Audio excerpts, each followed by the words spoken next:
Quay, Jalasi, and Deloisi Julie. Hello and welcome. My name is Julie. I am so proud and pleased to be a part of this entertainment for you today. I will be sharing a few stories that I hope you will enjoy. Walaleo, thank you. Long ago, there were two young girls who lived in the village with their father, and their job was to go out into the woods and collect firewood. Well, one day, as they were looking for firewood, they went a little bit too far into the woods, and they got lost. And being lost in the woods back then meant you had to make camp and stay where you were for the night. And then you would either have your parents come and find you, or you would be able to tell by the light of the sun which direction to go home. So they decided to be wise, and they made camp right there in the woods. And as they laid down and stared up at the beautiful night sky, they saw the stars starting to pop out of everywhere, and these beautiful stars. And the older sister looked up and went, I am going to marry that star. It has a beautiful, proud Mi'kmaq nose. I am going to marry that star. Now, the younger sister wasn't sure where her older sister was going with this, but decided, hey, I'm going to do this too. So she looked up at the night sky and looked and went, I am going to marry that star. It has big brown eyes like our Mi'kmaq brothers and sisters. So I'm going to marry that one. So they both rolled over and got comfortable for the night. But when they opened their eyes, they were not in the same spot where they had been camping. They looked, and they were almost in a thing like a cave. And they saw two men with their backs turned towards them at the entrance of the cave. And the one man turned around very slowly. And the craziest thing was, his whole face was nothing but a great big nose. He went, who are you? And he said, I am your husband. You wished to marry me last night, so I went and got you.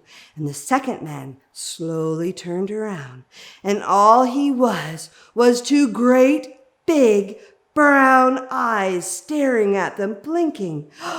Who are you? Said the second sister. I am your husband. You wished to marry me last night. Well, the girls started to cry, and they held on to each other. And the two men looked at each other and said, well, this isn't really a good way to start our wedding. We're going to let you calm down, and we're going to go hunting, and we'll bring you some wonderful food. That might cheer you up. And the only thing we ask is the rock in the middle of our lodge. Don't move it. Don't touch it. Leave it alone. Now, the two girls, huddled and crying on each other, both sort of glanced at the rock just a little bit, and they nodded their heads, and the two men left to go hunting. Now, over the hours and minutes that they were waiting, the sobs started to dissipate, and they started to disappear, and then they started to look at that stone in the middle of the floor, and slowly they moved closer and closer and closer, and soon they were pushing and struggling with the rock just to move it just a little bit, and as they moved it, they looked down, and they could see the sky underneath them. And when they looked really hard, they could actually see the place where they were camping that last night. We are up in the sky. How will we ever get home? And they started to cry again, and it was just then that the two men returned, and they had food for the women to prepare, but of course the women were just way too distraught. And they looked at the hole in the floor, and they said, well, I just want you to be happy. You're our wives. I don't know what we can do for you. Maybe what we can do is, if you really want to go home, we'll let you. And they both stopped crying just enough to say, yes, that's what we want to do. We just want to go home. So he said, okay, well, you're going to go to bed tonight. You're going to cover your heads. And you cannot uncover your heads until you hear 3 sounds. Now, the first sound you're going to hear as the morning starts to creep in is the sound of an eagle. Ah! Ah! Oh, and they said, okay. And the second sound you're going to hear is the sound of a bear. Okay. And the third sound you're going to hear is a crow. Caw-caw! Caw-caw! Okay, they said, so cover your heads. But if you don't listen to us, bad things will happen, so you have to keep your head covered. And they both nodded and agreed, and they laid down and covered up their heads. But, of course, when morning started to come, they could feel the rustling under their blankets, and they knew that they were moving. Now, the oldest sister was not really sure that she trusted these two men that were their husbands. So she was getting a little nervous, and then she heard the first sound, which was an eagle. Ah! Oh, okay. So they knew that they had the first sound. And then the second sound was the bear.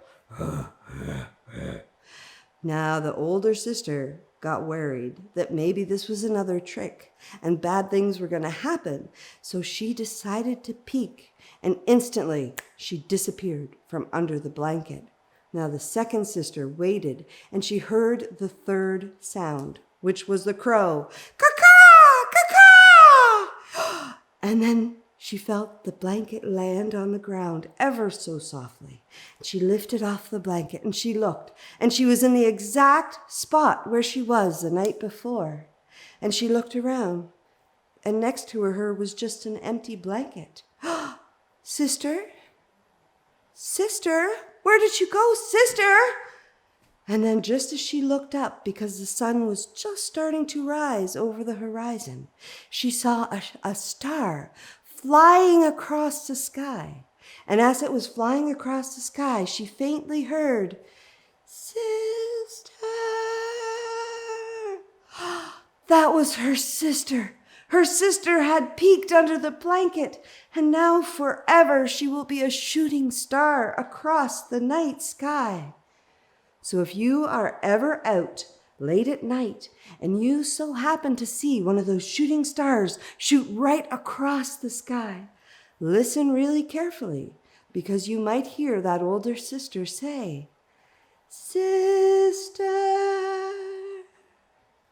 And that is the story of the shooting star. Or so the story goes.